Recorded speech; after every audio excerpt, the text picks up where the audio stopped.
Assalamu alaikum. As the night becomes longer in the northern hemisphere during this time of the year, let's talk about how to spend that night, subhanallah.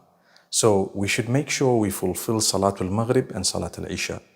Sometimes because the night has become longer and the timings have changed, people tend to miss out some of their prayers or they tend to ignore them. And sometimes, astaghfirullah, and that is very bad, sometimes people make them qada for no reason. My brothers and sisters, fulfill that prayer and thereafter you will have a long night. Should you just be sitting and wasting your time? The answer is no. Try and do something constructive, bearing in mind that, if you're married, mashallah, spend time with your spouse. That time is actually an act of worship. Spending time with your family, teaching them something, or just being there for them, communicating with them, helping them, all of that happens to be a very, very rewarding. Now, similarly, obviously, if you're married, conjugal rights, mashallah, one might argue you have more time for that. Well, there goes. People are complaining that, there is no intimacy in this marriage, there is no this and no that. Please make an effort. If you don't make an effort, subhanallah, you won't earn the reward. You have more time to earn a greater reward, inshallah.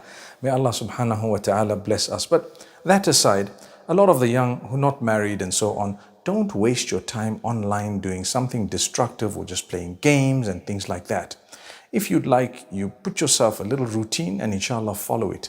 Discipline in humankind actually brings about a lot of goodness. So if you're to do the same thing every day, a little bit of it, you would actually benefit a lot. Even in ibadah and acts of worship, the hadith says the best of acts of worship, the best of deeds are those that are done regularly, even if they're a little. So try and bear that in mind. If you are to attend a lesson or sign up for a course, alhamdulillah, it would help you.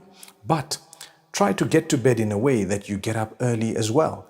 And even if you get up a little bit later, you would still be within the time of tahajjud in many countries.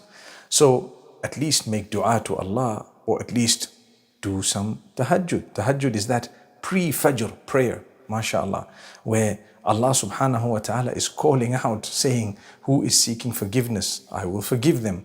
Who is repenting, I will accept them. Who is asking anything, I will give them.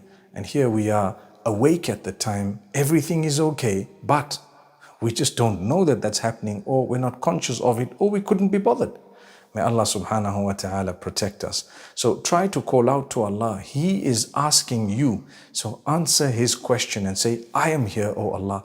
I am seeking forgiveness. I have wronged myself. Forgive me. And He forgives you. Or I'm in desperate need. Grant me this. And keep asking Him every day and see how, inshallah, you will receive that beautiful response. May Allah make it easy for us. Similarly, don't miss Salatul Fajr. Just because sometimes it might be at a time that you might consider awkward, but it's not awkward. It's Allah subhanahu wa ta'ala's timing. May Allah make it easy for us to fulfill. Remember, you go to bed on time, you slept, you got up, and mashallah, rak'ata al-fajri khayrun min ad-dunya wa ma fiha.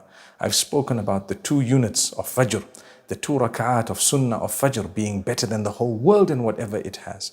So try not to miss those. And inshallah, in that way, we can utilize the night beautifully. May Allah subhanahu wa ta'ala bless you all. أقول قولي هذا وصلى الله وسلم على نبينا محمد والسلام عليكم ورحمة الله وبركاته.